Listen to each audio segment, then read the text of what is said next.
Bom dia, boa tarde, boa noite, depende do horário que você está vendo esse vídeo. E, enfim, nesse vídeo daqui a gente vai fazer a nossa análise sobre essa derrota do Grêmio, derrota por 1-0 contra o Cruzeiro. Jogo que a gente não jogou bem, essa que é a verdade, né? O Cruzeiro dominou a gente quase que o jogo inteiro. Teve uns bons minutos, até uns 10, 15 do primeiro tempo, principalmente por causa de uma chance com o Soares, que a gente fez até uma ou outra boa jogada. Depois um amplo domínio do Cruzeiro. E aí depois que sai o gol deles, a partir de uns 30 do segundo tempo, a gente começa a dominar o jogo.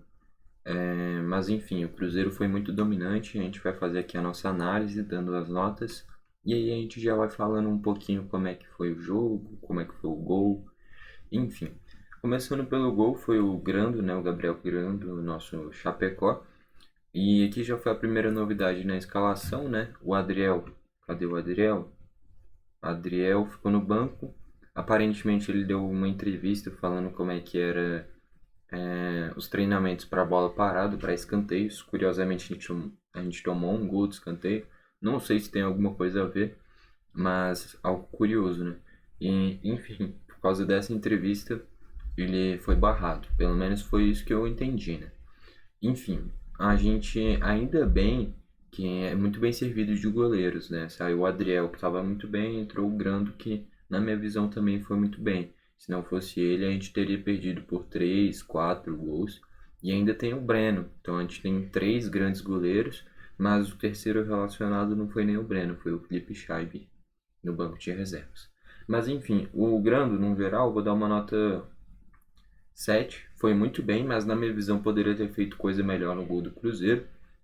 Bruno Rodrigues pegou mal na bola, o chute não foi forte, foi mascado, porém ela subiu e caiu, né? E isso fez ele ter um pouquinho de dificuldade que acabou não alcançando a bola.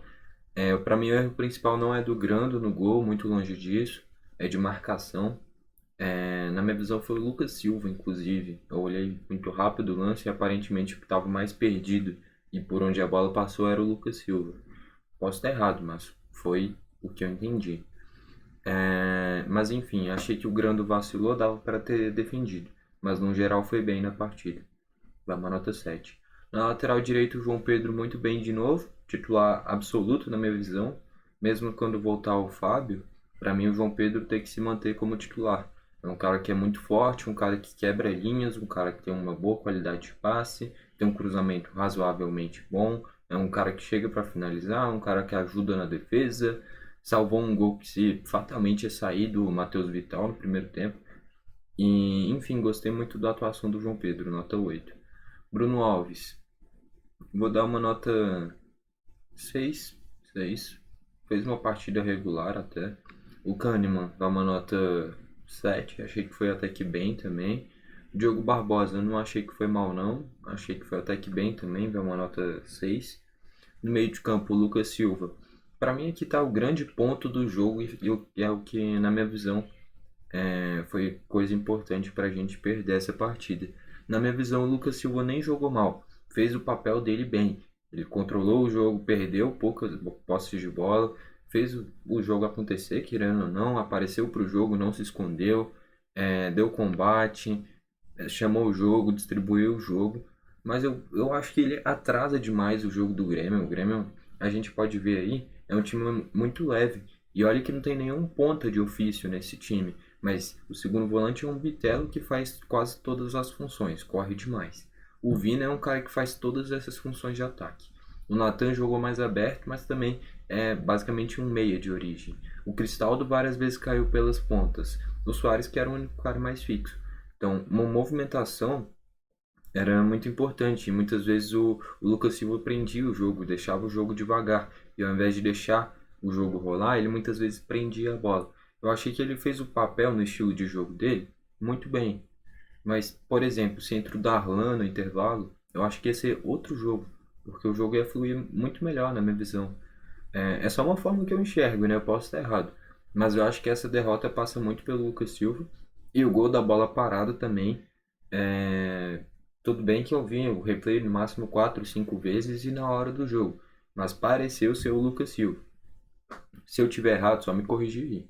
Mas eu, olhando o lance, achei que foi o Lucas Silva no erro da marcação no escanteio, né? E não pode acontecer. Uma bola parada, o cara consegue finalizar. Tipo assim, se fosse de cabeça, beleza, ali no meio da bagunça. Mas o cara conseguir finalizar sozinho, em uma bola parada, time todo postado defensivamente, é muita desatenção. E um time que a gente foi bem atento o jogo inteiro, parecia até uma final esse jogo, o Cruzeiro foi melhor, mas a gente, atento na marcação, a maioria do jogo deu essa bobeira que não era para ter acontecido, né? Então vai uma nota 5 pro Lucas Silva, nem achei que ele jogou mal, como eu falei. Mas para mim, o, o estilo de jogo dele mesmo retardou muito o jogo do Grêmio, tinha que ter mais dinâmica. O Bitelo não fez uma grande partida, mas muito por causa do posicionamento, né? Ele ano passado jogou sim de segundo volante, mas esse ano ele começou muito bem do meio para frente, jogando principalmente mais aberto pela direita, mas podendo flutuar nesse meio de campo. Então talvez uma mudança que poderia até parecer recuar o time, seria tirar no intervalo ou Natan, ou Cristaldo, ou Vina, e colocar o Darlan, que era acho que é o único meia de ofício que tinha aqui nesse banco de reservas. Cadê? Só o Darlan de meio campista. Então teria que ser o Darlan. Tirava um desses três, colocava o Darlan e aí soltava o Bitelo. Eu teria feito isso, pelo menos. Eu acho que seria o ideal, porque o Bitelo é um cara que marca até que bem, mas não tem aquele combate firme de um cara de marcação. E ele teria que ter mais espaço para poder flutuar. Ele tem muita qualidade. Enfim, eu acho que isso seria o ideal. Mas o Bitelo também não foi mal, não, só não foi muito bem. É uma nota 7. O Cristaldo eu achei meio sumido. E quando apareceu no segundo tempo, fez uma excepcional finalização de fora da área para uma grande defesa do Rafael Cabral. E vale ressaltar que essa finalização só aconteceu depois que a gente já estava perdendo, né? E principalmente a nossa grande chance no jogo passou no pé do Cristaldo. Aquele lance que ele toca para o Soares no gingadinho assim, já tira do Lucas Oliveira, finaliza. No rebote ele vai na dividida, sobra limpa, bola limpa. Quase que na pequena área praticamente. Só para o Cristaldo pegar em cheio nela, encher a porrada e sair para comemorar. Ele pega todo mascado, a bola ainda pinga 3 vezes praticamente no gramado e vai na mão do Rafael Cabral. Essa foi a nossa grande chance no jogo. E em um jogo que a gente joga mal, fora de casa ainda, ter que matar essas oportunidades. Então, no jogo contra o Santos, o Soares deu bobeira perdendo o pênalti, mas como a gente jogou em casa, teve um volume de jogo maior, conseguiu construir o gol da vitória. Dessa vez a gente construiu pouco. E quando é assim, tem que ser oportunista, não pode deixar passar essas oportunidades. Então a gente está aqui pontuando alguns erros, principalmente do Lucas Silva, na minha visão, que não é nem porque ele jogou mal, repetindo, é de estilo de jogo mesmo, que acaba pesando, e sendo que se o Cristaldo tivesse feito o gol, a gente estaria falando aqui de um empate, ou talvez a gente poderia ter buscado até uma virada. Então, essa chance perdida do Cristaldo pesou demais. De novo não, né? Porque agora já é falando do Cristaldo. Não achei que ele jogou mal, mas essa chance perdida comprometeu demais o jogo. Então vai uma nota 4 para ele. O Vina, eu gostei da partida do Vina, achei que jogou até que bem, vai uma nota 6. Nathan também achei que jogou até que bem, construiu uma ou outra jogada, nota 6. E o Soares, tá faltando aquele golzinho dele, né? Já foi 2 jogos, ainda não fez gol. Fez uma boa finalização nesse lance que terminou no chute fraco do Cristal. Do início do jogo fez uma finalização surreal. Acho que é o único jogador do futebol brasileiro. Talvez ele e o Cano pensariam em finalizar aquela bola e teria aquela precisão para acertar o gol daquela forma. Coisa de gênio mesmo. Mas tá faltando gol, cara. Esse travante, tá faltando gol, é só isso. E pô, também não é só isso. É a principal função dele, né? Fazer o gol. Mas tá fazendo o jogo acontecer, criando oportunidades, mas não tá matando, né? Então tá faltando o Soares ser decisivo pra gente também nesse brasileiro. Mas vai uma nota 7. Jogou até que bem. Ainda entraram o Galdino. Se tocou uma vez na bola foi muito. Entrou, não teve quase participação nenhuma, nota 4. O Gustavinho entrou, deu um excelente cruzamento para o André, vai uma nota 6. O Zinho entrou, uma outra participação, mas faltou aquelas jogadas individuais que a gente espera do Zinho, né? Então uma nota 5. O André, gostei muito da entrada dele, deu um cabeceio que quase fez o gol de empate no final do jogo. Gostei da entrada dele, chegou em uma dividida com o Rafael Cabral, se ele vai um pouquinho mais rápido, ele fazia o gol também. Enfim, tá uma nota 6, gostei da entrada do André. Enfim, e quem eu posso destacar do Cruzeiro?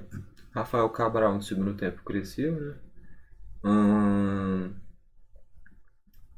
Essa dupla de zaga tem muita qualidade, Lucas Oliveira e Luciano Castan. Os dois são muito bons nessa saída de jogo, né? Tanto é que depois que o Cruzeiro faz 1-0, coloca a gente na roda em alguns momentos, trocando passes, parecendo até bobinho mesmo. Matheus Vital jogou muito bem. Bruno Rodrigues seria basicamente a função que o Ferreirinha entregava pra gente. Ou entrega quando ele joga, né? Mas tá machucado, infelizmente. Que é o ponto habilidoso que a gente espera que faça o diferencial. Essa é a função do Bruno Rodrigues. Melhor jogador da minha visão do Cruzeiro. E é isso. De destaques dos titulares é isso. E de quem entrou? Rafael Bilu entrou muito bem. Neto Moura entrou muito bem. E o Alisson não fez muita coisa, mas eu gosto do futebol dele, desde a Ponte Preta. Enfim, estatísticas só para fechar. 21 finalizações do Cruzeiro sendo 6 no gol, 11 do Grêmio sendo 7 no gol. Mostra que o volume do Cruzeiro foi muito maior, mas que a nossa precisão, por incrível que pareça, foi muito maior também. A gente basicamente, mais de uma finalização no gol a cada 2 chutes, e o Cruzeiro basicamente tinha que acertar 3, 4 chutes para acertar uma bola no gol. Posse de bola 51% para a gente, 49% para o Cruzeiro. Essa posse de bola é por causa do final do jogo, que a gente começou a encurralar o Cruzeiro, colocar eles para trás, mas a maioria do jogo quem teve mais a bola foi o Cruzeiro. Passes 488 do Cruzeiro, 511 do Grêmio. Faltas 21 do Cruzeiro, 8 do Grêmio. Esse número é assustador. Nosso fair play foi bom? Foi bom. Mas às vezes isso é ruim porque falta pegada, né? 21 faltas contra 8. Aí a gente olha o resultado final, 1-0 Cruzeiro. Cara, esse daqui é um número surreal. Eu não tinha parado pra pensar nisso durante o jogo. Mas realmente, o Cruzeiro bateu demais, né? E é estratégia. Cada um tem a sua estratégia. A gente pode concordar ou não. Mas que deu certo, deu, né? 21 faltas. Só o Soares sofreu umas 3, 4, né? Vale destacar isso. Cartões amarelos, 4 do Cruzeiro, 2 do Grêmio. Consequência dessas 21 faltas, um cartão vermelho. Escanteios 11 do Cruzeiro, 5 do Grêmio. Esses nossos 5 escanteios vieram no final do jogo. A gente quase o jogo inteiro só teve um escanteio, que foi no início do jogo, na finalização do Soares. Só depois do gol do Cruzeiro que a gente acordou e aí vieram mais 4 escanteios, mais finalizações. Teve que tomar o gol do Cruzeiro para acordar e tentar fazer alguma coisa no jogo. Tava contente com o empate, tomou o gol, só aí foi acordar para tentar fazer alguma coisa. Com esse resultado, a gente está empatado em pontos com o Cruzeiro, né?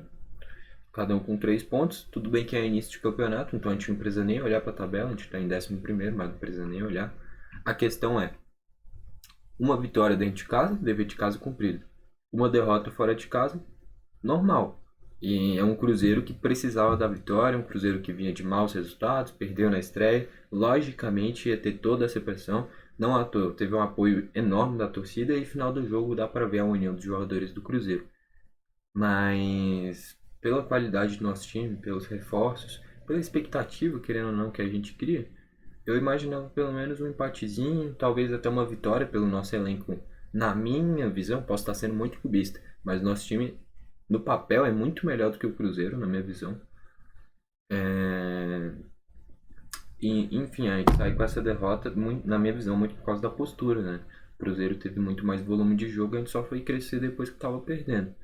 Então, e também vale destacar que pesa muito os desfalques. Eu tinha dado uma olhada na lista de desfalques, são pelo menos 12 desfalques. Isso é um número que para a segunda rodada do Campeonato Brasileiro é um número que é surreal, né? Tem alguma coisa acontecendo aí, porque não é normal todo mundo se machucar de uma vez.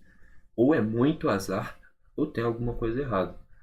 Porque, que nem eu falei do Lucas Silva, que o estilo de jogo dele atrapalha, é porque ele só tá jogando porque o Vila Sante tá machucado, o Carbajo tá machucado, o PP tá machucado. A gente perdeu 3 meio-campistas para a mesma função. Então pesa demais e acaba tendo que usar o Lucas Silva mesmo. Mas tinha o Darlan no banco, esse que era o meu ponto. Enfim, derrota ruim, eu não estava preparado para ver uma derrota do Grêmio. Já fazia muito tempo que a gente não tinha uma derrota assim. A última tinha sido pro Ipiranga, mas era outro contexto. Um jogo que a gente foi muito melhor e eles acham 2 pênaltis. Aí nesse daqui é porque realmente a gente foi dominado pelo Cruzeiro. Não tem muito o que contestar sobre isso, né? Enfim, a gente fica chateado por essa derrota. Eu fico chateado, aliás, né? Não posso falar por ninguém. Fico chateado por causa dessa derrota, mas é de futebol, né? A gente tem mais 36 rodadas para compensar. Depois daquele jogo contra o Santos, eu já tava me iludindo. Pô, bora brigar lá em cima. G4. Com essa derrota eu já tô. Pô, e o rebaixamento? Tem que escapar. Então é muito um 880, porque a gente não sabe o que esperar desse time. O cenário de gauchão é uma coisa, Brasileirão é outra coisa. São times de outro nível, né? Então, o que a gente pode fazer é criar expectativa e torcer para dar certo, né? Durante essas 36 rodadas, que eu espero que tenha um bom desempenho, né? Mas faz parte. Próxima rodada, aliás, esse meio de semana tem o ABC, né? Copa do Brasil, e final de semana Cuiabá fora de casa. Outro cenário, que é parecido com esse daqui, o time começou mal, os caras vão querer descontar na gente, e vai ter que ver como é que vai ser o desempenho. Depois dessa rodada, eu cheguei depois da vitória contra o Santos, vamos vencer o Cruzeiro fora de casa. Agora que a gente perde e vai jogar contra o Cuiabá fora, eu já tô imaginando. Um 0x0 feio, ou um Cuiabá fazendo gol com o Daverson. Enfim. Não tem nem muito o que falar, a gente tem que ver o que vai acontecendo. Espero que tenha gostado do vídeo. Se gostou, deixa o seu like. Se não gostou, deixa o dislike. Comenta aqui embaixo o que você achou dessa derrota do Grêmio. E eu não vou mais trazer os vídeos do vendo os melhores momentos, né? Porque... Aliás, vou sim. Deu vontade, né? Fazer o que? O canal é meu, faço o que eu quiser. Então, vou trazer os melhores momentos, sim. Vai estar aqui no card aqui em cima. É isso. Falou.